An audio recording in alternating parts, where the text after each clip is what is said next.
கோயில் நல்லா இருக்கு, சத்தியவேல சாமி தான். முன்ன வீட்டில் கஷ்டமா இருந்துச்சு, இங்கே வந்த பிறகு நல்லா இருக்கு, பரவாயில்லைங்க. மாடு கோவில் கருவறைக்குள்ள போய் உங்க வேண்டுதலை சாமி கிட்ட சொல்ற வழக்கம் இந்தியாவிலேயே இந்த கோவில்ல மட்டும்தாங்க இருக்கு. இந்த மாட்டுக்கிட்ட உங்க வேண்டுதலை சொல்லி அந்த மாடு உங்களை ஆசீர்வாதம் செஞ்சுச்சுன்னா உங்க வேண்டுதல் கண்டிப்பா நிறைவேறுதுன்னு சொல்றாங்க. ஒரு 6 வாரமா வந்துட்டு இருக்கேன். இங்க வந்துட்டு போற ஒவ்வொரு வாரமும் எனக்கு ஏதாவது ஒன்று பாசிட்டிவ் வைப்ரேஷன் தெரியுது. அதனால உங்க உள்ளூர் கோவில்ல பிரச்சனைனா இந்த மாட்டை கூட்டிட்டு போய் உங்க கோவில்ல வச்சு பூஜை பண்ணீங்கன்னாவே எல்லா பிரச்சனையும் சரியாகுதுன்னு சொல்றாங்க. பிரம்மாண்டமா இருக்கிற இந்த அம்மன் தாங்க ஆசியாவிலேயே மிகவும் உயரமான சாமுண்டேஸ்வரி அம்மன் சிலை.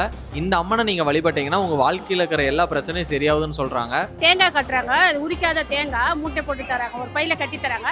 அது வந்து கட்டிட்டு நம்ம எந்த வேண்டுதல் வச்சாலும் சொல்லாம அது கட்டிட்டு போனா அந்த வேண்டுதல் நிறைவேறுதுன்னு சொல்லிட்டு இருக்கு.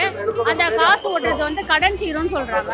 இந்த கோவிலுக்கு வரும் பக்தர்களுக்கு 24 மணி நேரமும் சிறப்பான அன்னதானமும் தங்கும் வசதியும் பண்ணி கொடுத்துட்டு இருக்காங்க. இப்பேற்பட்ட கோவில் தாங்க கர்நாடகா மாநிலம் கவுடஹரையில் இருக்கிற ஸ்ரீ சாமுண்டேஸ்வரி அம்மன் கோவில். கண்டிப்பா குடும்பத்தோட போயிட்டு வாங்க. அப்புறம் அடுத்த ஒரு சூப்பரான வீடியோல சந்திக்கலாம்.